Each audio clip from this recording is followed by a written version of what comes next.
memberi bantuan bukanlah urusan orang yang banyak wang. Dia adalah urusan orang yang ada hati, bukan urusan orang yang ada wang. Bagi saja RM1 pun itu adalah urusan hati, bagi RM100 pun adalah urusan hati.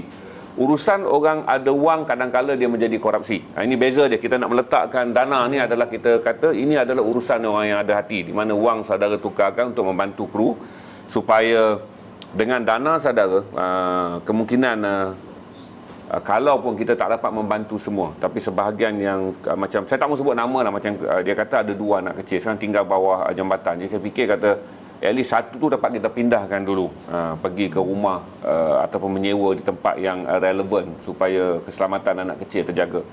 Sekarang adalah masa semua orang kena ada hati. Bukan semua orang fikir aku ada wang baru aku ada bantu.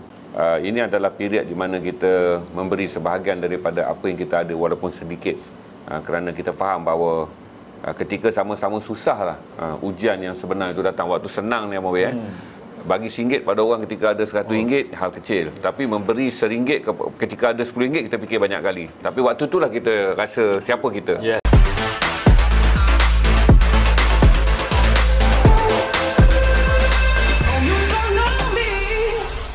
Assalamualaikum warahmatullahi wabarakatuh. Salam sejahtera dan selamat malam.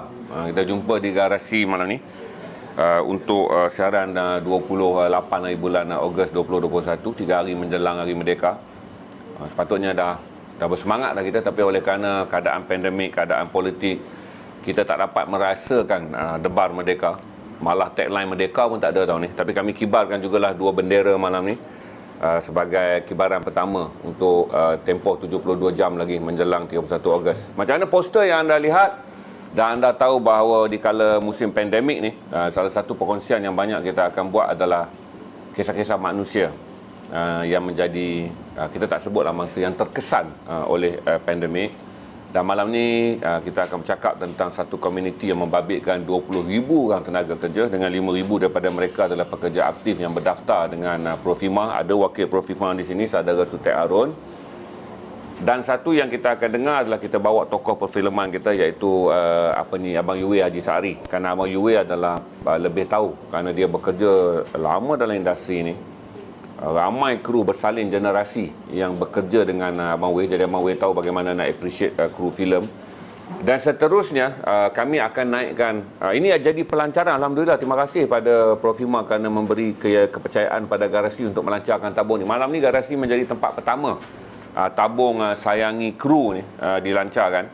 Saya tunggu angka je untuk kita mulakan sesi.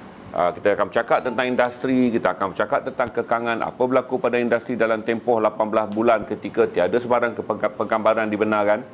Bagaimana industri akan memulakan kembali langkah untuk memulakan penggambaran. Mawi akan cerita juga mengenai kru filem, sama ada yang dia lihat ketika berada di Amerika, berada di Malaysia, tentang kebajikan, tentang welfare, tentang bagaimana sebuah industri sepatutnya menjadi lebih dinamik dan lebih relevan sekiranya ada sistem yang betul untuk industri, termasuklah ketika industri dilanda gelombang pandemik. Saya tunggu angka 200 lebih. Saya takut nanti yang masuk kemudian bertanya. So share dulu bagi anda yang ingin mendengar pandangan tentang industri filem Melayu dan nasib kru. Yang majoritinya saya boleh sebut juga adalah yang 100% adalah rakyat tempatan. Yang saya dimaklumkan 20,000 yang bekerja dalam industri, dengan 5,000 daripada mereka berkesatuan. Tapi kita nak cakap tentang keseluruhan. Walaupun Profima datang, Profima tidak sahaja bercakap tentang ahlinya yang 5,000 orang berdaftar. Profima juga akan bercakap tentang keseluruhan 20,000 orang yang terjejas dalam tempoh hampir 18 bulan industri ini lumpuh sama sekali. First, saya tanya Abang Wei, apa definition kru filem ni? Abang Wei masuk kru tak bila jadi pengarah? Definition ni. Ya, linguistically kan. Saya disiplin saya seorang pengarah filem. Dan untuk pengarah filem ni dia adalah satu kerja yang kolaboratif, iaitu dia memerlukan satu kumpulan, satu organisasi orang-orang yang akan mengangkat visi dia. By definasi itulah kerja saya kan. Dan orang-orang yang di depan tu itu dia panggil kru, iaitu yang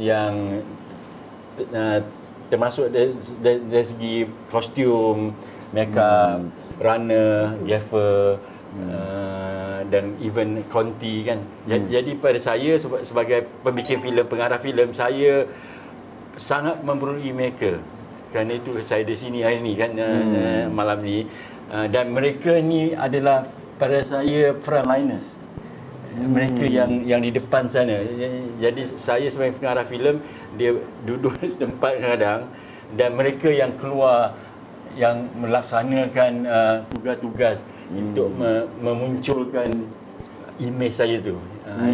Jadi kru adalah anggota-anggota yang terlibat dalam satu sistem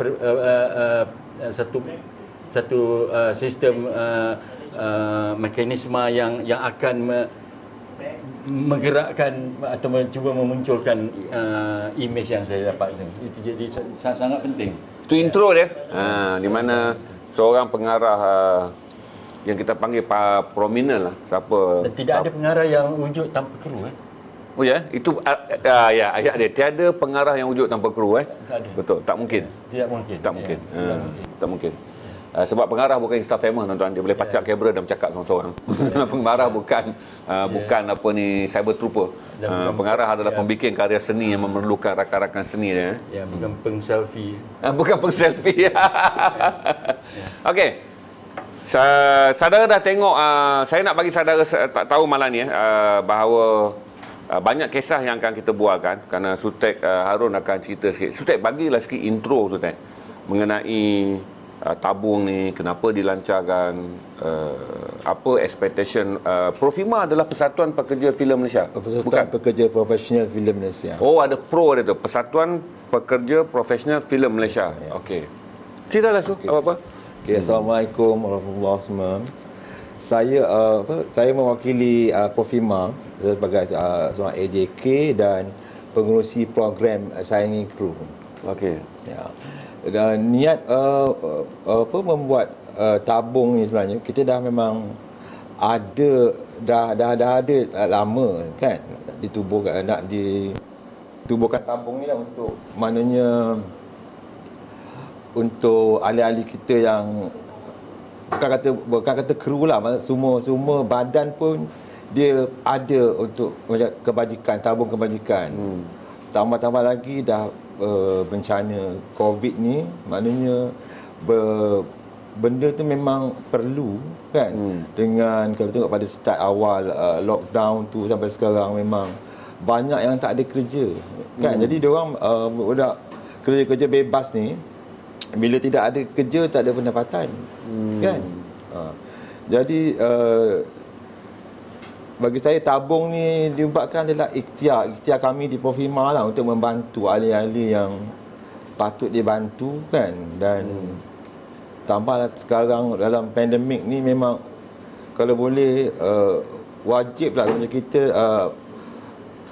kru-kru ni macam satu keluarga. Jadi kalau kita tengok yang susah tu, memang kita patut bantu. Tapi kalau macam kita sebagai individu nak bantu tu, memang kita sendiri pun tak terbantu diri kita. Jadi melainkan dengan ni lah, adanya tabung ni dan melalui rakan-rakan yang ada yang boleh membantu. Dan kita harap kalau dari pihak luar yang berkemampuan untuk bantu, tak banyak pun, macam kalau ada, saya rasa kalau RM1 seorang pun, kalau ada 20,000 tu, ada 20,000, dan 20,000 tu tak sedikit tak banyak pun dia membantu bila orang dalam kesusahan tu kan. Yep. Saya ada bincang tadi dengan Abang Wei pasal agak susah bagi mereka yang dah lama dalam industri nak migrate buat kerja lain, kerana tak semua orang boleh buat semua kerja tuan-tuan. Ini kita kena terima hakikat boy. Macam saya ni, kalau nak disuruh buat kerja buruh, saya ingat separuh hari kerja 2 bulan sakit. Sebab kita bukan jadi saya tanya Abang Wei lagi satu, dia kata orang filem selalu buat filem-filem tentang mengisahkan tentang kehidupan orang lain, penderitaan orang lain. Saya tak pernahlah jumpa sejarah filem menceritakan tentang kehidupan seorang kru filem. Tentang orang filem tak banyak saya tengok. Kalau latar belakangnya tu tentang artisnya apa Bila Abang Wei dengar, Abang Wei pun tahu, saya rasa of course lah ramai kru-kru yang pernah bekerja dengan Abang Wei sekali dua call, Wei ada apa-apa tak, susuana, duit makan. Boleh Abang Wei cerita tentang apresiasi yang sepatutnya kita beri pada kru filem. Memang benar. Pada saya, kru filem ni adalah macam wira-wira yang tak didendangkan. Itu memang, dan saya memang sangat salut mereka ni. Seperti saya cakap tadi, saya tengok mereka ni adalah mereka yang terdulu yang akan mendapat akibat kalau pergi syuting kan. Contohnya kalau syuting di tepi jalan tu kan, mereka yang di situ kan. Dan kalau ada apa-apa, kemungkinan mereka yang mula akan, kalau tempat tu ada banyak macam contohnya lah, banyak nyamuk katakan, mereka akan yang dulu yang akan merasai tempat itu kan. Jadi pada saya sangat penting dan sangat berguna, dan mereka ini selalunya terabai kerana yang mendapat lampu-lampu ni, populariti ni adalah yang terdapat pada kaca TV kan. Tapi yang menolong, yang membikin mereka cantik, mereka menawan tu kan, itu yang terlupa kan. Dan inilah kru-kru. Dan kalau tadi kenapa tidak ada, di Malaysia memang tidak ada, saya rasa satu filem yang mencerita ataupun menggambarkan kisah-kisah pedih kru. Kemungkinan sifat media itu menuntut yang perkara yang mesti glamour. Kru tak glamour Kalau nak buat cerita runner, handyman, siapalah dia. Jadi macam pedihnya si driver ni kan. Jadi tak dramatik, cukup tematik lah bagi mereka. Tapi seperti juga mana-mana siapa yang terlibat dalam bidang seni dari badut, clown sampai ke pengarah ataupun pengkarya, yang lebih pada saya adalah yang menariknya mereka adalah sengsara mereka kan, yang itu yang dramatiknya. Hanya kan tadi petang balik kenapa mereka tak ditunjuk, kerana mereka tidak punya tarikan glamour tu. Dia itu yang sebab tidak ada ataupun bulan dia, dan Malaysia tak ada pun yang satu naskah yang betul-betul menangani kisah drama atau fiksi di belakang tabir. Saya rasa tidak ada, seperti 400 Blues, seperti Day for Night, Day for Night, sorry, bukan 100 Blues, Truffaut-nya Day for Night kan, dia mengisahkan tentang di belakang tabir itu, filem yang tentang kaedah di belakang tabir itu. Jadi kita tak pernah kita selongkai itu. Tak pernah. Itulah. Tuan-tuan kami ikhtiar bersama dengan Profima, bantu Profima, sama seperti mana saudara lihat begitu banyak tabung yang muncul ketika musim pandemik. Kita usaha, memang kita tahu semua orang susah. Kita tahu semua orang memerlukan jalan keluar ekonomi. Macam saya selalu beritahu pada saudara bahawa 4 juta orang mereka yang berada dalam sektor SME terjejas. Kalaupun tak kehilangan sepenuhnya pendapatan, tetapi kehilangan begitu banyak pendapatan. Tetapi dalam jabatan perangkaan, mereka tidak disenaraikan kehilangan kerja. Ada hampir 1 juta orang menganggur. 1 juta penjajah yang terjejas yang sekarang kembali menjajah sejak PPMD dikenalkan, yang mana masuk fasa 2 akan menjajah. Tapi saya fikir dengan kes-kes yang ada pun, saya tak fikir kata 10% penjajah yang kembali dalam dunia menjajah dapat menikmati ekonomi. Kerana saudara tahu negeri-negeri yang kuat budaya pasar malam dia, sekarang adalah negeri-negeri yang paling teruk terjejas dengan angka jangkitan. Saudara tengok hari ini, hari yang masih menakutkan bagi negeri seperti Kedah, Kelantan, Pulau Pinang, Johor, dan juga Perak. Jadi ini antara benda yang kita discuss hari ini, tuan-tuan. Jangan marah bila kita lancar benda ni. Ini adalah ikhtiar kita. Berarti hari ini Garasi membantu komuniti kru filem. Yang saya kata tadi 5,000 adalah anggota Profima. Tapi keseluruhan mereka mencari makan dalam industri 20,000 orang. Saya nak tanya dengan Su. Dia lebih sebenarnya 20,000 tu adalah kita punya ahli yang daftar. Tapi yang aktif tu 5,000, maknanya yang bayar iuran. Yang bayar iuran. Berarti yang aktif separuh masa pun semua lagi ramai lah. Okey. So aku cerita dia. Ini tuan-tuan, saya dalam sesi podcast kita bukanlah nak suruh tuan-tuan, memaksa tuan-tuan secara harus untuk memberi, tidak. Ini saya bercakap tentang industri. Kalau tuan-tuan rasa tuan-tuan menghargai industri ini untuk terus survive, kerana industri ini juga adalah sesuatu yang penting, kerana dari segi domestik dia mengurangkan kebergantungan kita kepada karya seni daripada luar negara. Dia memungkinkan pemikiran Melayu terus didokumentasikan dalam filem-filem Melayu. Dia memberi banyak ruang kepada industri televisyen supaya kita tidak terus menukarkan ringgit ke dolar ataupun ringgit ke won Korea kerana nak masuk drama Korea. Tuan-tuan faham bagaimana integrasi yang dimainkan industri filem dan kru ni sebenarnya adalah salah satu industri yang mengekangkan ringgit untuk bergerak dalam negara. Kerana kita tak mahu kerana tuan-tuan rasa peduli apa, akhirnya kita akan dilambakkan dengan K-pop. Lepas tu saudara marah pula filem K-pop nampak banyak. Bila dilambakkan dengan drama-drama Indonesia yang dijual dengan harga yang lebih rendah, saudara akan kata pula orang Melayu tak kerti buat drama ke apa ke. Jadi ambil dalam capture yang besar, kita sedang bercakap tentang satu kumpulan manusia yang menyumbang kandungan yang sangat penting dalam media visual. Yang kita nak, kalau boleh, biarlah kalaulah kita semua, anak-anak kita ataupun siapa saja yang pergi kepada media apa kita panggil visual ni, kita menonton kandungan tempatan. Su, saya nak tanya dengan Su bila semua ni tak ada kerja, Su Sutek adalah seorang pereka kostum. Kostum. Dia adalah seorang pereka kostum. Kalau mudahnya pakaian lah. Kalau tengok dalam filem tu pakaian tak betul, marah dia. Sebab dia buat kostum. Dan dia bagi tahu saya tadi, dia juga buat alteration sekarang. Berarti untuk mengisi waktu ketika PKP tak boleh penggambaran, dia banyak alter. Seluar, baju, semua apa dia alter. Kau di base di mana tu? Di residensi Bistaria, UK Bistari. UK Bistari, bukan United Kingdom, tentang Ulu Kelang. Untuk mereka yang ni, jangan kau Google United Kingdom, tak jumpa nanti. So, cerita sikit soal pengalaman kru yang, yelah, kau jaga kebajikan, tentulah ramai yang datang. Ramai kan. Menjadi tempat mengadu hal. Sejak pada pandemik ni, saya rasa mula-mula selepas lockdown tu dibuka, saya rasa Bofima lah, mana saya punya presiden tu, Kapten K. Magno, dia yang mula-mula membuat macam food bank ni, membagi bantuan makanan. Sebab dia tahu macam kru-kru ni dia boleh bertahan banyak lama. Kita ada kerja, ada gaji kan. Paling tinggi pun saya kata dalam 2 minggu, 3 minggu, lepas tu barang dapur dia yang mulakan membagi ni. Barang dapur, bantuan. Jadi kita dengan dana yang ada pada persatuan sendiri mula-mula. Lepas pada tu mungkin dapatlah sikit bantuan daripada producer, rakan-rakan. Jadi memulakan, meneruskan untuk bantuan makanan. Tapi bila dah lama selepas masuk lockdown, lepas tu PKP, sekarang maknanya dah banyak orang buat bantuan makanan ni. Tapi yang lebih memerlukan adalah, ialah orang bila masalah tak ada kerja kan.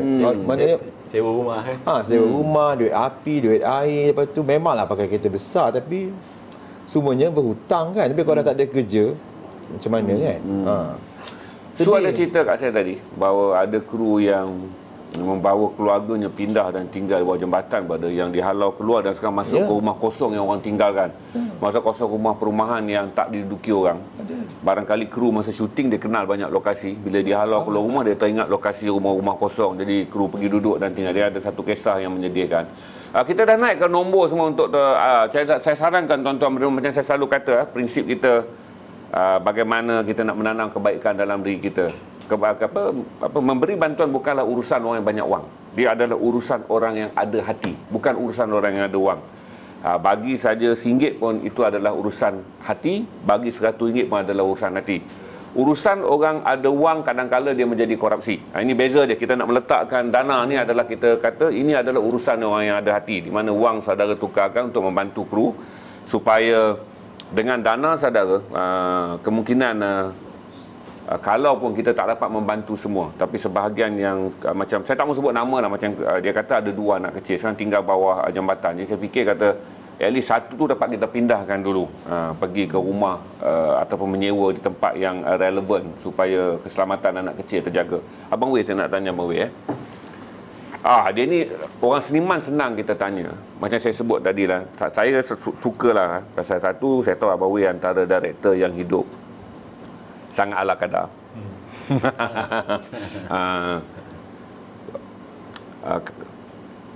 Kalaulah malam ni kita nak discuss sebuah filem tentang hati lah, tentang membantu orang. Ni semua ni, walaupun malam ni kita cerita pasal Profima, tapi sekarang adalah masa semua orang kena ada hati.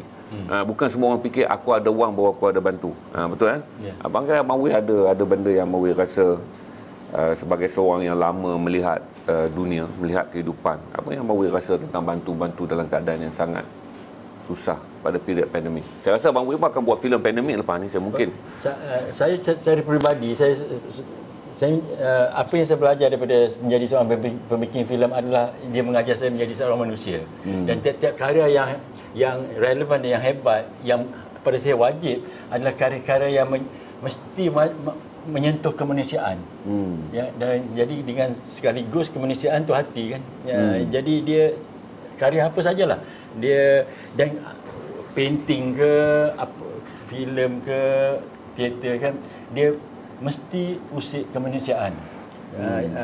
Sama ada kita nampak atau tidak. Kalau kita tengok painting landscape kan, tidak ada orang, tetapi dengan cahaya yang dia lukis tepi pantai itu memberi kemanusiaan kan. Jadi itu pada saya dah macam seharusnya dia masih ada yang kalau kita buat tu. Jadi dengan kemanusiaan pada hati, dia akan pergi ke fitrah kita kan. Dan salah satu adalah mengambil cakna tentang masyarakat, cakna tentang jiran kita. Dan jikalau jiran kita bermasalah, kita akan tersentuh. Jadi sekarang adalah contoh yang sangat bagus kan.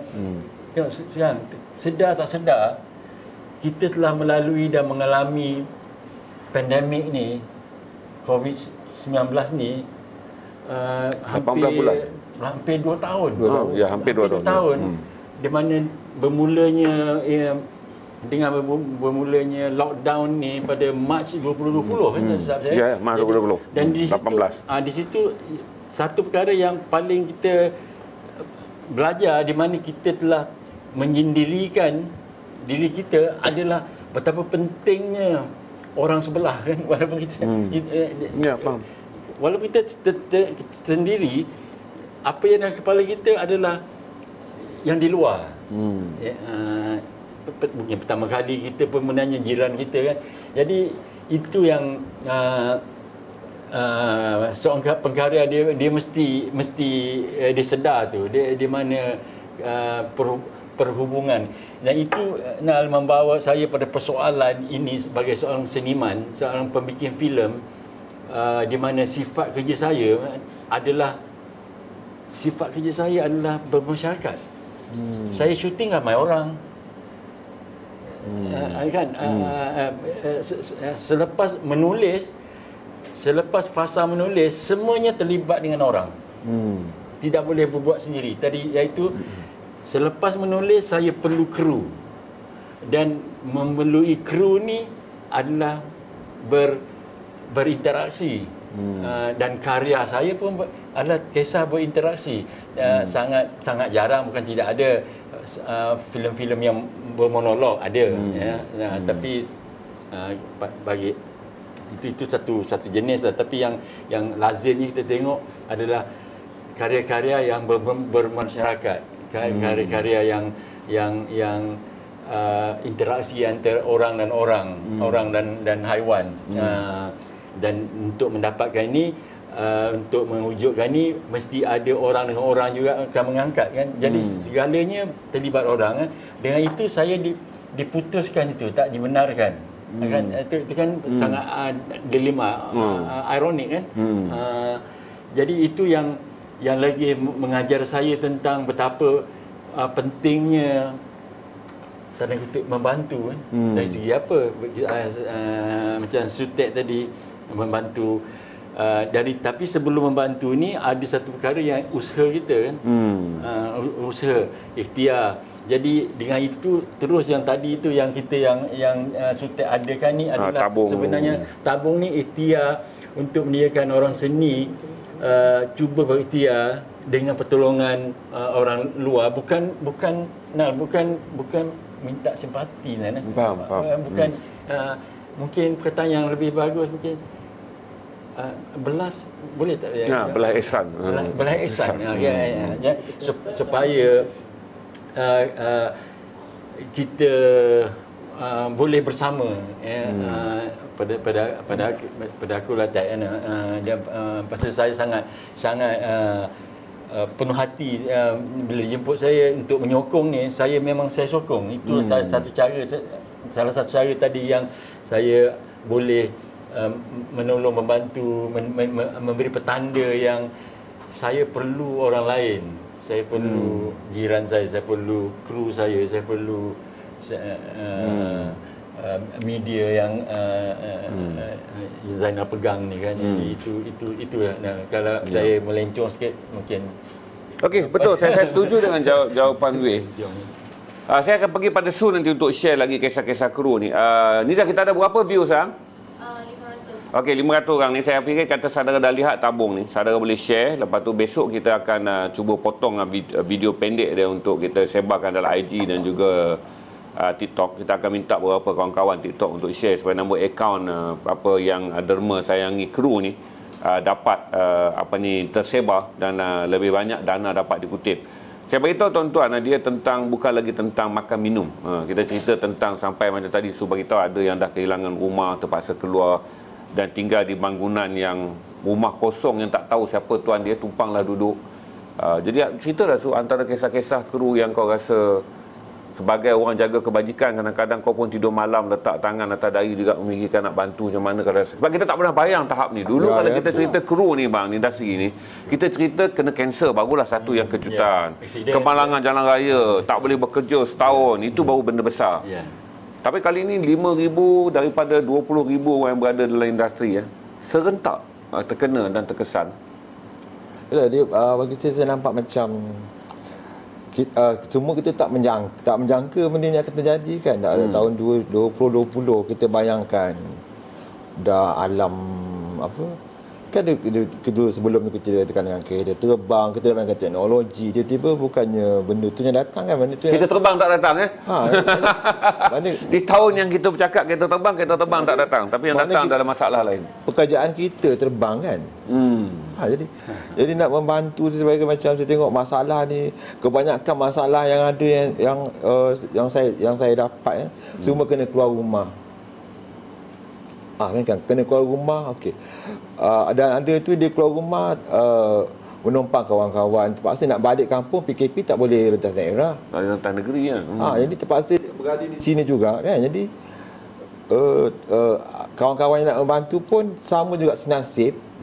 Macam saya lah, saya nak membantu. Kalau saya sendiri pun diri sendiri pun tak terbantu. 18 bulan tanpa job macam saya nak, tapi kita tak adalah macam nak berfikir ke benda lain ni. Kita cuba boleh berikhtiar, benda tu ada cara dia kan. Tapi sementara nak memikir tu, kita perlu hidup. Kan, perlu makan, perlu minum, api, air. Macam saya, okey, baiklah saya seorang, orang anak kecil tu, budak kecil dia tak tahu masalah, tak ada susu, tak ada pampers, kan, duit api, duit air, dia cukup time dia lapar dia menangis, kan, pampers basah dia menangis. Banyak masalah kan. Jadi yang boleh membantu sekarang macam ikhtiar yang saya cuba buat ni ialah meminta kata bukanlah simpati, belas ihsan. Sebab kita kru ni pun kita ihsan kan, insan tu sama insan kan. Betul. Saya nak tambah sikit. Boleh. Kita memang pendengar Prof Imah pernah ada macam memberi makanan-makanan kan. Jadi saya nak share, saya ada kenal seorang yang dapat COVID-19. Dijangkiti, saya dengar Jadi dia berhubung dengan telefon dengan saya. Dia cakap jadi apa jadi sebab saya tak pernah dengar ataupun tak mengetahui, tak kenal siapa pun yang pernah kena COVID-19. Tiba-tiba dia mengatakan dia COVID-19 sebab dia tak panggil saya dalam masa 2 minggu kemudian dia kata, jadi apa kau buat? Aku di kuarantin dia. Di kuarantin 14 hari atau dicek Jadi apa yang kau buat kuarantin tu kan? Tak buat apa-apa, duduk je. Jadi apa ubat dia? Tak ada ubat dia. Jadi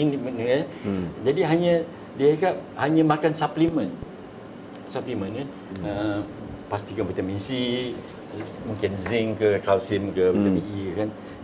Jadi saya fikir satu perkara yang kita lupa adalah suplemen ini kan. Mungkin saja kita harus memberi suplemen pada mereka, pada kita kan, supaya sebelum terkena kita cukup dengan antibody kita kan. Sebab sekarang belum ada lagi ubat untuk COVID-19 kan, tidak ada kan, hanya vaksinasi untuk saja, pencegahan saja. Jadi kalau siapa-siapa yang kena pun tidak ada ubat sampai kecuali makan ni vitamin ni. Jadi mendapatkan vitamin ini perlu duit kan. Jadi itu kalaulah kita dapat bagi suplemen kepada mereka ni semua kan, setiap orang lah, supaya menguatkan badan sebelum terkena tu. Sebab kalau terkena terpaksa banyakkan makan vitamin ini. So, bila ada kru dalam keadaan susah ni kan, ada saluran tak macam selain kata macam Profima, aku pun muskil juga nak letakkan dia orang ni kalau nak pindah ke JKM tak pernah berada sejarah industri kru filem ni bawah tak berdulu, sebab tu kita sukses kan, tak pernah. Cuma sekarang ni yang membantu siapa tu? Yang membantu macam membantu daripada sekarang, maksud saya dari segi dana kan.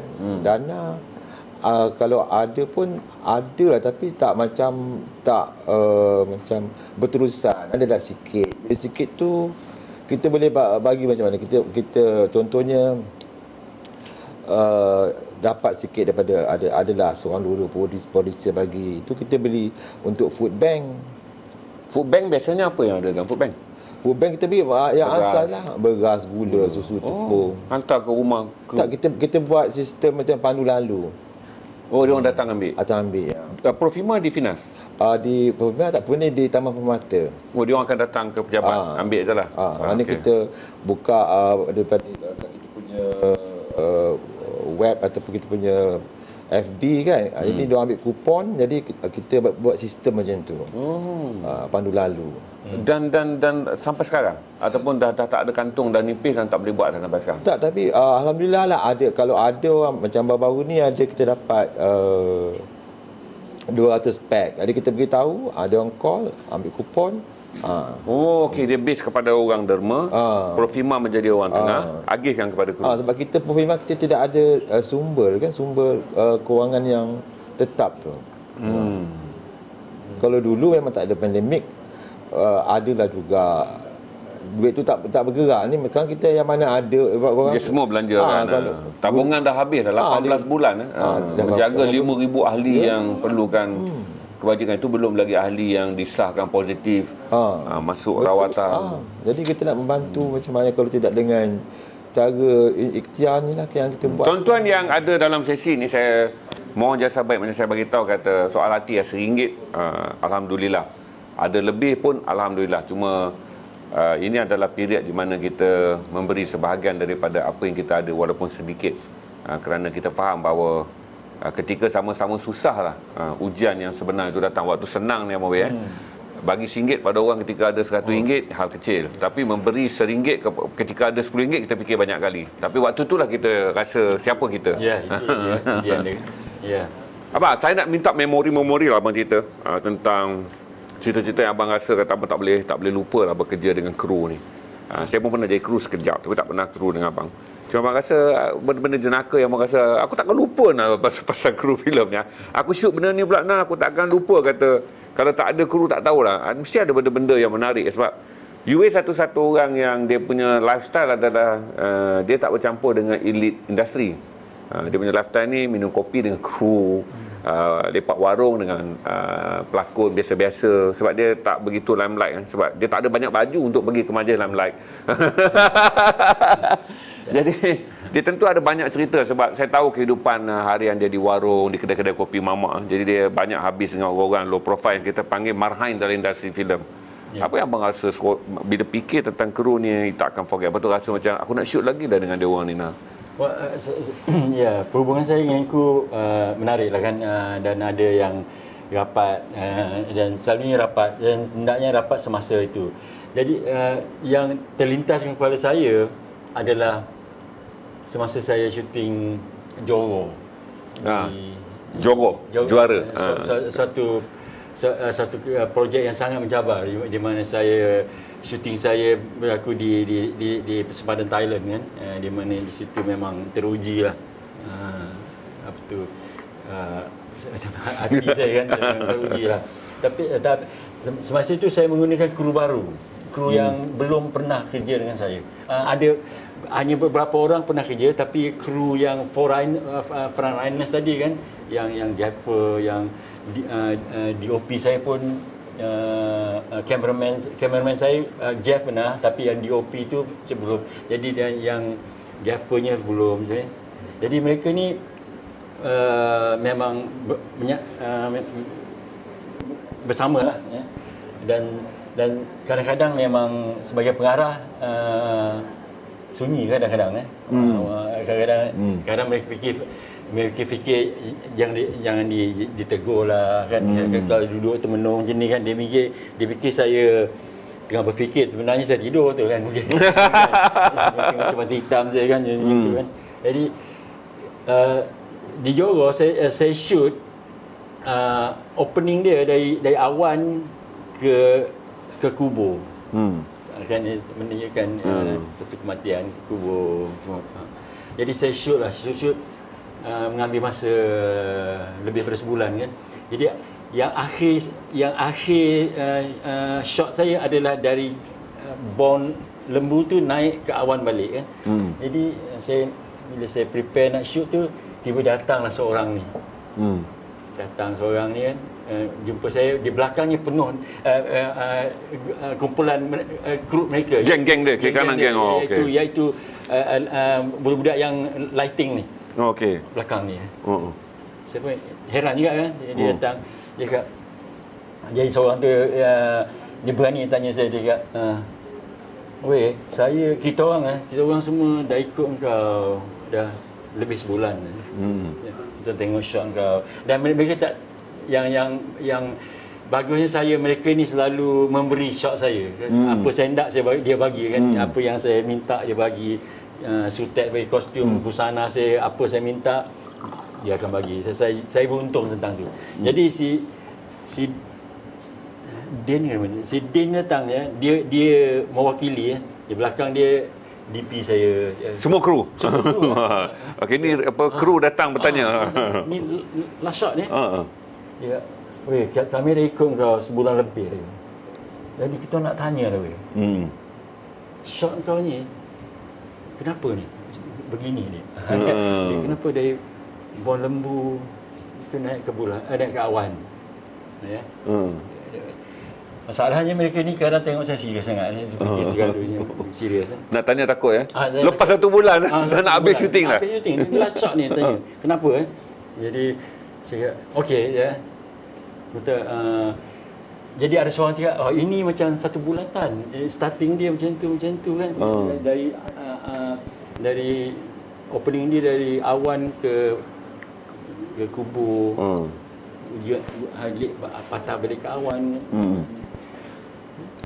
Jadi kita tengok shot ni dari Bon Lembu ni.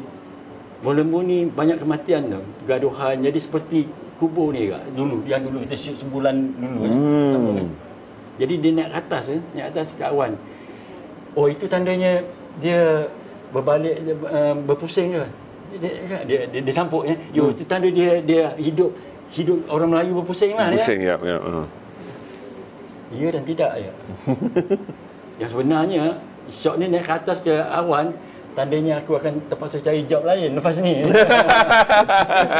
Bergurau jawab dia. Ya. Tapi itulah kan, saya ingat ayat dia betul. Ini yang malas nak tanya dia.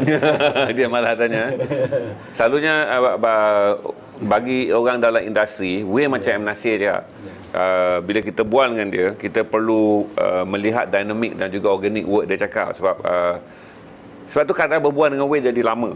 Sebab dia macam M. Nasir. Maksudnya dia tak akan memberi kita satu jawapan yang sebenarnya sahih. Jawapan dia sentiasa adalah fikiran yang lain.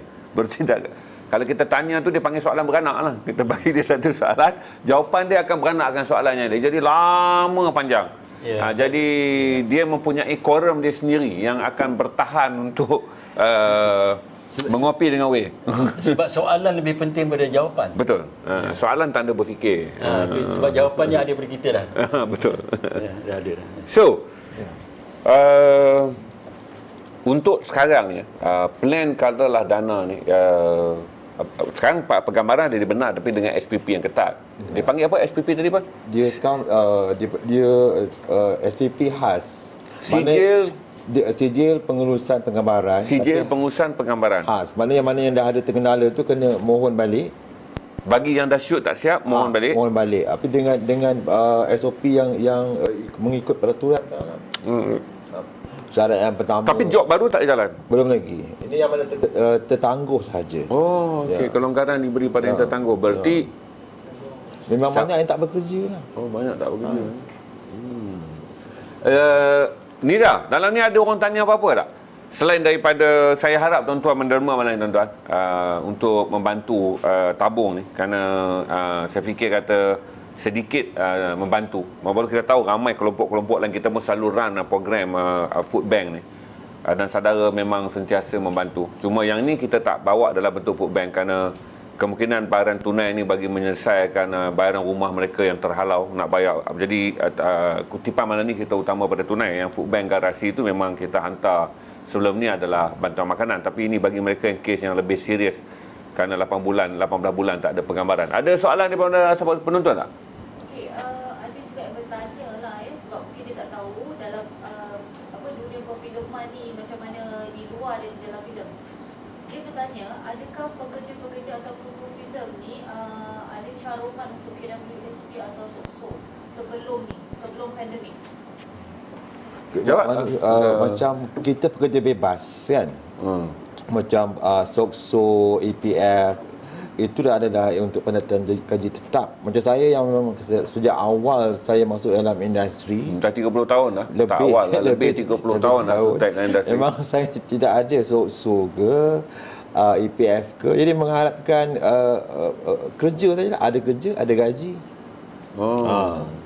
Dan sampai saya industri praktis itu yang terbaru yang saya dengar, kita boleh carum tapi caruman sendiri. Oh, caruman peribadi. Jadi bukan caruman majikan. Jadi kalau punya peribadi itu, kalau kita ada tiap-tiap bulan kita ada kerja, kita boleh carum.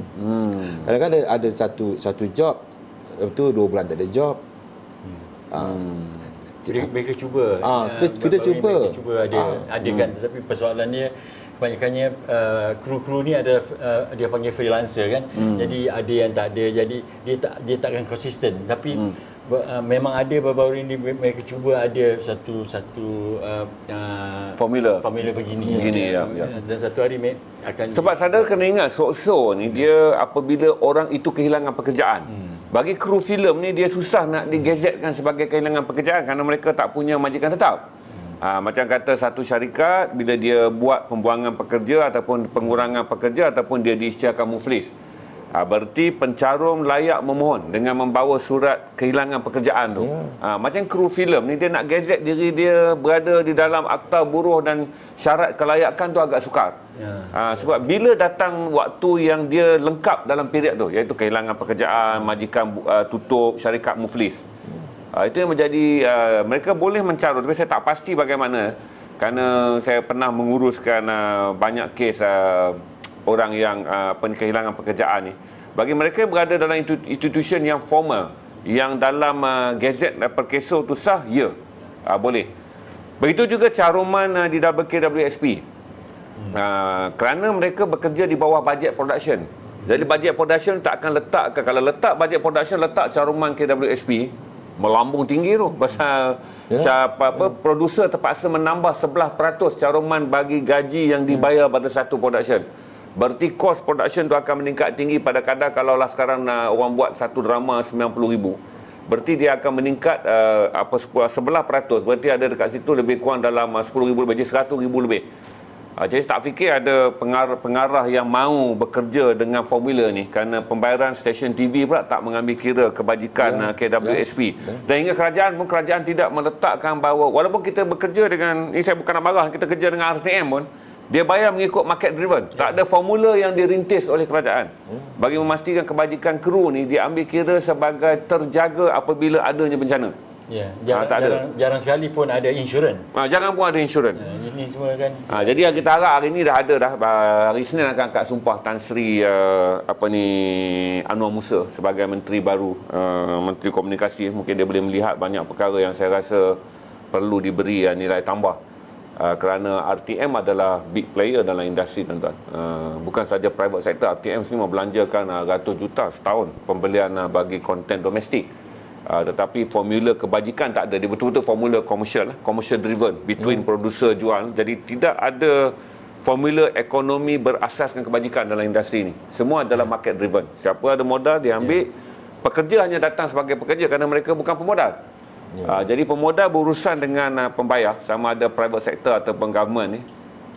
Itu je. Tak pernah saya dengarlah hal-hal kebajikan ni tertera seperti dengan syarat syarikat yang nak mendapatkan lesen ni mestilah mencarum, ataupun sepanjang kru ni berada di sini untuk shoot, mestilah dia bayar sok-sok tu. Syarat-syarat tu tak pernah dikenakan. Ini menjadikan apabila berlaku COVID ni banyak yang boleh kita renung, kerana ini adalah saya beritahu pada saudara, bukan kita bimbang tentang 20,000 orang tak bekerja. Yang kita bimbang apabila industri ni mati, stesen televisyen bergantung pada periklanan. Berarti untuk mendapat iklan tinggi, dia perlukan rating yang tinggi. Maka dia terpaksa membeli konten-konten yang bagus daripada luar negara. Itu adalah dulu waktu industri filem ini dibesarkan. Tujuan satu adalah membina jati diri Malaysia melalui karya Malaysia. Yang kedua, mengelakkan tularan wang asing, kita pergi keluar untuk membeli konten asing. Yang saudara tengok dulu tu 70%, sekarang kerajaan nak buat 80-20. Saya ingat sekarang dah 80% konten asing ni bila saudara COVID ni. Dulu syaratnya sampai 60-40 dan menuju 80-20, iaitu 60% konten tempatan, 40% konten asing. Tapi saya tak nampak lah dalam masa 2 tahun ni. So saya tanya dengan Sutek hingga kini ada tak mana-mana agensi kerajaan yang berdialog dan berkomunikasi dengan Profima mengenai nasib ni? Saya tahu kata besok pun boleh Syarif Kadir ada, kita boleh hellokan saja kepada Tan Sri Anwar Musa kalau dia nak datang dan berdialog mengenai mekanisme industri ni. Dulu dia menteri wilayah je, dia tak boleh cakap banyak. Sekarang dia dah jaga nationwide, insyaAllah kita boleh stream dengan dia. Tapi sekarang saya nak dapat input you. Ada tak? Masalah dia dengan persatuan tu ada kan, tapi yang bagi saya yang terperinci kepada kita ahli-ahli kita ni kan, mungkin adalah dana dia bagi kita satu untuk buat satu projek ke apa pun. Tak ada kebajikan maksud saya. Kebajikan kalau tak ada. Kebajikan tidak maksudnya ada. Bila ada bakul makanan tu tak disebut kata Profima kami bagi pada anda 5,000 bakul makanan, 2,000 bakul makanan, tak ada. Yang ada saya dapat ada dalam daripada satu yayasan daripada ni lah, tapi untuk bakul makanan, tapi kita bila pandemik ni kita lebih kepada kebajikan keseluruhannya kan. Maknanya apa yang terjadi pada macam mana kita nak membantu kan, masalah orang tak bayar serumah, duit api, duit air. Ini short term. Short term untuk 18 bulan jangka panjang kan. Maksudnya dana untuk jangka panjang, macam mana kita boleh membantu kebajikan. Hui ada satu nak tambah? Saya begini, saya sebagai seniman kan, kita macam saya tak pandai buat apa lain kecuali membuat filem. Dan itu pun masih bermasalah kan. Dan tapi saya percaya dan bila saya menjadi pembikin filem, saya sebenarnya saya tahu konsekuensi saya. Itu konsekuensi adalah akibat ataupun tindak balas daripada pekerjaan ni. Saya tahu kan. Dan sifat seniman, dia mesti kalau letak di mana pun dia akan berkarya. Dan kami akan berkarya, dan yang ini kami berusaha membuat perkara, dan sekarang tiba masanya kita pengkarya harus pandai hidup bersama pandemik. Dan kita berusaha, dan macam orang Afghanistan yang mereka pandai hidup dengan peperangan. Jadi kita pun harus begitu, saya rasa kan. Jadi itulah pada saya sangat penting bagi saya adalah kalau ada satu sistem yang diberi, sebab sistem ni sebenarnya kalau diletak ada untuk menyenangkan cara kita, iaitu tadi persoalan-persoalan SOP kan.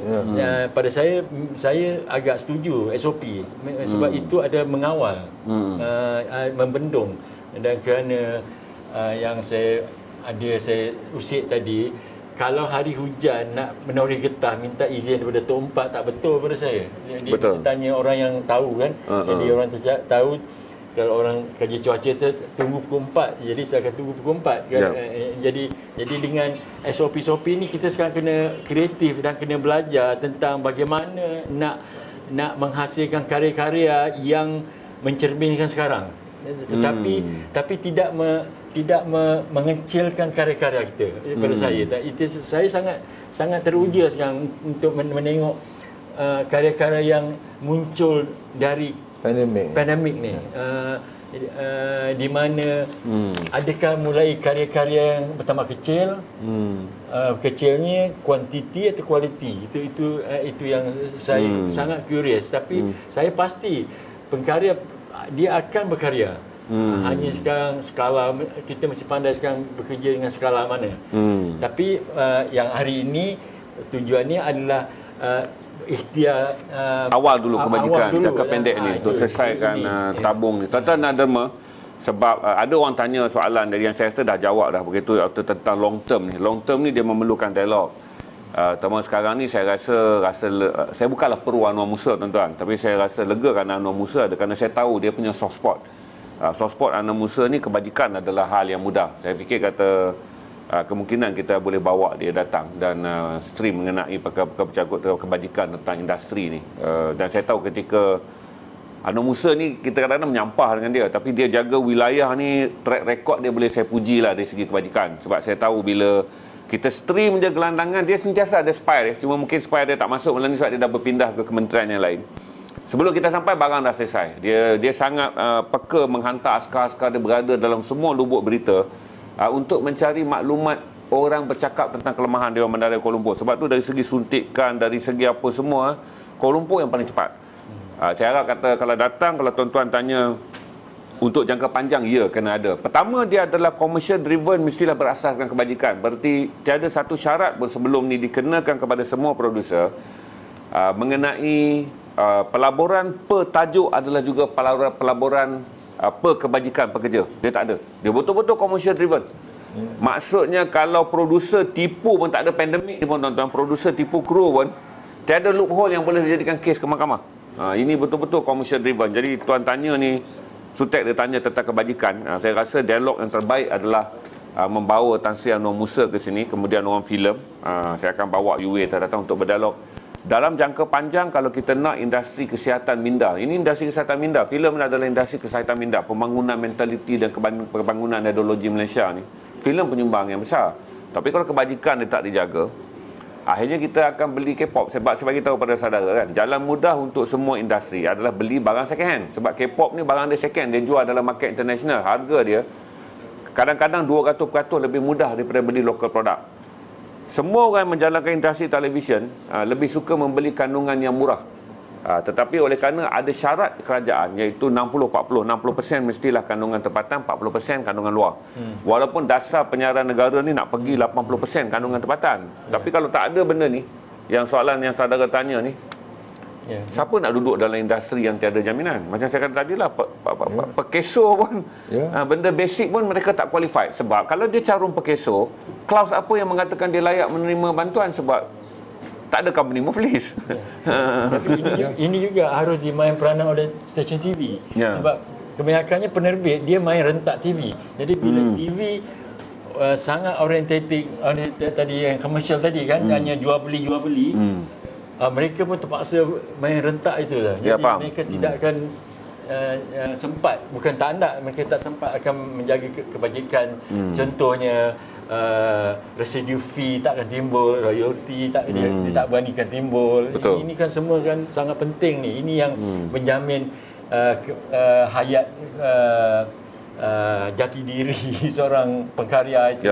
Dan ini tidak pernah ada ni. Hingga sekarang RTM, Astro, semua stesen TV sekarang dah mulai membeli outright gitu saja. Yalah, one lump sum. One lump sum. Jadi ini RTM tidak pernah tu dulu. Saya ingat di awal mulanya TV3 membuat begitu, kalau betulkan saya kalau tidak dengan karya naskah Tanah Menisa. Dan sejak itu outright. Jadi bila itu bermula lepas Tanah Menisa Lok 7. Kemudian RTM pun mulai juga. Sebelum dulu RTM hanya membeli produk kita dua tayangan, kemudian dia akan bayar balik kan. Jadi ya, ini tidak diamalkan oleh satu TV station sekarang. Ya, dulu ada. Maknanya lepas 2 tayangan dah tak ada lagi kan. RTM dulu. Ya. Sekarang tak ada, sekarang dah beli lamsam. Dia lamsam. Sekarang dah beli lamsam. Dia Kau boleh bayangkanlah Man Laksa tu dia tayang berapa kali dah. Sepatutnya kan itu yang tadi kalau ada itu kan menolong kita punya tadi kita punya Isnin selepas angkat sumpah, pekerjaan pertama yang saya suruh Syahrir buat besok adalah untuk mendapatkan tangsihan Nur Musa. Kita akan stream banyak tentang komunikasi. Salah satu saya rasa adalah stream mengenai masalah industri ni yang saudara tanya ni. Cuma kita tak boleh buat dalam secepat ni kerana tunggu Tan Sri Anand Musa menjadi Menteri Komunikasi dulu. Kita boleh lenjan belasah dia untuk bertanya soalan-soalan ni supaya beberapa benda dapat dipinda. Kerana sebenarnya kan kita dah bertukar menteri, dah bertukar kerajaan dah. Industri tak pernah berubah tuan-tuan. Dia masih lagi menjadi market driven yang hanya menguntungkan pemodal. Dia antara industri yang paling kapitalis adalah industri filem dan juga industri TV yang betul-betul orientationnya tidak menggambarkan modern social economy. Dia betul-betul seperti kelihatan ekonomi kapitalis di mana producer dan juga pemilik stesen saja yang meraih untung, tetapi welfare bagi industri player yang bertaraf pekerja tak pernah dijaga. Saya ucap terima kasih pada lebih 500 orang yang ada ni. Bowie, mungkin ada kata-kata akhir sebelum kita akhir dan kemudian Su. Saya tentang perkara ini saya memang saya sokong dan harus kita bantu kan apa yang boleh, dan saya sebagai pembikin filem saya sangat hargai kru-kru ini, dan bila ada dipanggil saya untuk memberi moral support tentang sayangi kru tu, memang pada saya memang natural lah. Semula jadi ya saya di sini, dan sambil itu untuk juga melanjutkan tentang sebenarnya peluang ni. Persatuan-persatuan yang ada tu dengan pandemik ni yang memberi kita mereboot balik persoalan-persoalan yang ada ni kan. Alangkah bagusnya mereka harus berfikir long term rather than short term, iaitu seperti isu-isu perjuangan, sebenarnya perjuangan producer dan seniman, iaitu royalty dengan residu fee ni semua. Jadi ini dan RTM atau government harus menyambutnya, kerana ini adalah rata-rata kebajikan. Dan benar kau cakap tadi, ini is a very market, almost the most capitalist. Almost obscene. Obscene. Lucah kan? Itu jadi saya berterima kasih kepada sesiapa yang menunjukkan menghulur tangan, menunjukkan dengan ada sumbangan ni, menunjukkan bersilaturahim dengan kami ni. So, saya nama dia, kita dah sutek, tapi saya memang daripada dulu panggil dia. So, dia adalah seorang pelukis ya tuan-tuan. Salah satu pelukis, dan sekarang dia buat alteration sebab dia pandai jahit baju, kerana dia man behind the scene dalam industri kostum perfilman Malaysia. Okey, dia bolehlah bernafas lagi pasal dia boleh menjahit baju, dan satu lagi bakat dia yang luar biasa, dia adalah seorang pelukis. Ya, dia kostum designer saya untuk filem Perempuan Senjalang, Buai Lagi Laju, Wangi, dan dia pementasan saya di KL dan di Singapura itu Wangi Saksi, dia yang bertanggungjawab untuk memunculkan busana dia. Okey. Saya berterima kasih kepada Garansi kerana membantu saya dalam ikhtiar kami daripada Perfilman untuk melanjutkan tabung ni kan, supaya dapat sikit banyak membantu ahli-ahli kami yang dah terkesan dengan wabak ni. Jadi saya mengharap pertama saya mengharap daripada ahli-ahli saya sendiri lah kan, yang mana termampu tu tak banyak pun, RM1 pun. Jadi kita ahli membantu ahli dulu, dan kepada yang di luar sana yang dah dengar apa masalah yang kami hadapi, macam saya sejak saya di dalam industri ni lebih 30 tahun sampai sekarang, saya masih bertahan dengan ni sebagai seorang freelancer kan. Tidak ada APF, tidak ada apa. Dan sejak pandemik ni pun saya ada membuka kedai jahitan, tapi tidak ada tidak ada bisnes. Jadi saya rasa sedia juga saya mengadu dengan Wei kan. Saya kata, Wei, aku dalam ni tapi bersyukur saya masih ada bakat. Aku terpaksa buat alteration. Saya jatuhkan darjat. Jadi Wei marah saya, dia kata, kau tak bersyukur, kau masih ada masih boleh lagi potong kaki seluar RM15, membuat sesuatu repair baju tanpa seluar masih boleh. Tapi yang saya rasa simpati yang mereka yang tidak boleh buat kerja lain, masih mengharapkan kerja itu sahaja kan. Jadi 15 tahun. Dengan cara ini je lah saya ikhtiar kami di Profima untuk membantu ahli yang ada, dan saya berharap semua pihak lah yang menonton rancangan ni sedikit sebanyak bantulah kami.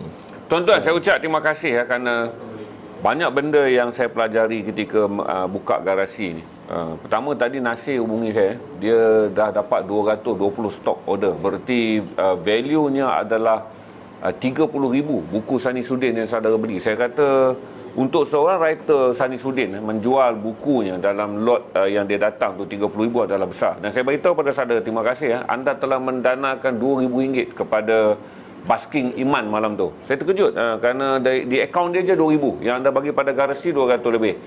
Waktu Abang Syed Amran datang 30 minit tak sampai, anda telah memberi RM1,200 kepada dia. Jadi saya sangat rasa berbesar hati bila melihat semua data ni, menunjukkan bahawa satu yang paling menggemparkan saya adalah industri stream buku. Yang kedua adalah support anda kepada Baskers. Sebab itu mulai minggu depan kita akan kurangkan podcast news dan kita akan kurangkan podcast content. Kita akan banyak memberi ruang kepada Baskers. Cuma kita tak Baskers stream sebab StreamYard ada sikit gangguan teknologi muzik. Jadi anda akan dapat lihat 2 atau 3 Baskers seminggu akan datang basking di sini untuk anda membantu mereka. Dan saya akan tambah slot industri buku menjadi 3 slot sebulan, bagi membolehkan lebih banyak penerbit datang. Kerana saya beritahu pada tuan-tuan, pesta buku 14 hari, Kuala Lumpur International Book Festival 14 hari pun belum tentu orang boleh collect 26,000 bagi buku Sani Sudin yang dijual secara combo RM130 malam tu, plus t-shirt dia tu. Jadi dia memberi gambaran kepada saya bahawa jangan kata orang Melayu tak support industri. Mencari cara yang sesuai, sebab orang akan support apa saja. Tak boleh ke pawagam bukan berarti filem Melayu tidak disokong. Tak boleh ditayangkan di pawagam bukan pawagam ditutup bukanlah industri mati. Cuma kita nak fikir macam mana komitmen tu kita boleh dapat. Sebab tu bila produser, semua penerbit buku yang datang kemari, termasuk saya beritahu pada saudara yang dah collect lebih daripada 150,000 sepanjang collect dengan garasi seperti ITBM. Mereka beritahu kata dah garasi tak charge, kita tak ambil commission sebab kita dapat konten. Kerana satu adalah tuan-tuan nak content knowledge. Maka kita akan banyakkan, dan saya memberi gambaran kepada rakan-rakan yang berada di luar sana bahawa percayalah bahawa tidak ada satu pun benda yang namanya trust seni Melayu ni ditolak. Cuma bila pandemik orang tak tahu macam mana nak support. Tapi stream membuktikan kuasa support tu ada. Sebab tu saya beritahu kata, bila Iman datang tu dia kata, bang saya basking pusing Malaysia bang baru boleh dapat 2,500 bersih. Datang tempat abang, dia kata saya duduk sejam je bang menyanyi lagu-lagu lama, layan peminat Ahmad Jaiz semua, saya dapat 2,000 lebih. Ataupun betapa hebatnya Garasi TV. Tak. Saya cuma masih menganggap kata public ni dia memang ada. Cuma kita cuma tak tahu soft spot je. Bagaimana nak mendapatkan bahagian sokongan tu. Sokongan tu sentiasa ada. Tapi fungsi Garasi TV saya memang benar apa ya. Garasi TV ni memang saya memang saya nampak kan tentang dalam aspek penjualan buku tadi. Sebab kita kan ada memang masyarakat yang membaca jugalah. Kalau tidak majalah sekurang-kurangnya, walaupun tabloid tapi membaca. Sekarang jadi dengan Garas TV ni mulai mengenalkan ke buku. Dan ini satu petanda yang bagus ni. Pada 3 September, UA akan datang lagi untuk dan UA John Bear akan datang untuk bercakap mengenai pelancaran edisi khas Ais Ahmad Said 60 tahun Salina, dan juga buku Pak Hamka berjudul Ayah. Jadi saya akan bawa UA dan John Bear untuk dengar dua generation bercerita tentang, bukan tentang novel tersebut, tentang bagaimana mereka dibesarkan oleh buku. Sebab saya kata ibu bapa adalah ibu bapa, buku adalah guru bagi orang yang faham di mana ilmu yang mendidik. Ilmu yang dipelajari ni banyak bang, tapi buku ni adalah ilmu yang mendidik. The silent teachers. Yang bagusnya dia orang nak hantar water. Memang. Okey. Alamat kau. Siapa apa ni Sutek nak hantar water ni? Kau bagi alamat kau, Tek. Okay, saya di Range Credit. Nombor phone lah senang.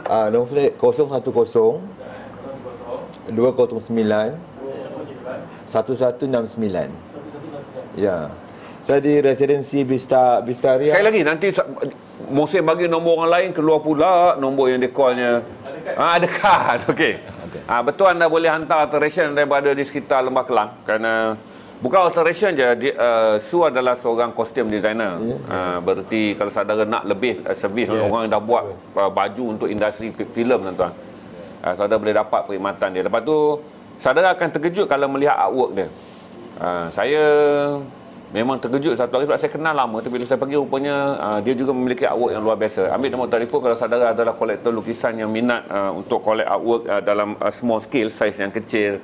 1 kaki kali 1 kaki banyak work 1 kaki kali 1 kaki, 2 kaki kali 2 kaki boleh dapat dengan Sutek. Okey. Terima kasih semua hingga besok kita tak bersiaran. Kita akan kembali hanyalah kita punya tribute Merdeka saja. Berarti sale malam selepas sesi ini adalah sale terakhir, kerana besok kita tak bersiaran, kita cuti. Kita datang lusa hanyalah untuk hiburan malam Merdeka bersama John Bear, Iman dan juga Selamat Asrin. Kemudian 31 kita akan cuti, 1 bulan kita akan cuti, 2 bulan juga kita akan cuti. Kita kembali pada 3 September. Cuti panjang kerana, dan saya ucap terima kasih kerana anda telah memberikan bulan Ogos yang luar biasa kepada Garasi dari segi aliran trafik, di mana dalam tempoh 56 hari ini kami menerima 40,000 aliran trafik baru Garasi. Terima kasih, satu yang luar biasa. Dulu kita hanya terima 5,000 ke 7,000 trafik baru. Tapi ini dalam tempoh 56 hari kita menerima 40,000 rakan baru Garasi. Juga dalam tempoh 56 hari daripada 5,200 follower kita telah mencapai hampir 38,000 follower di YouTube. Pada pertumbuhan yang sangat pantas bagi Julai dan Ogos. Saya ucap terima kasih semua. Terima kasih Abang Yui Haji Sa'ari, terima kasih Sutek, turut menderma kepada tabung sayangi kru, dan saya doakan anda semua sihat.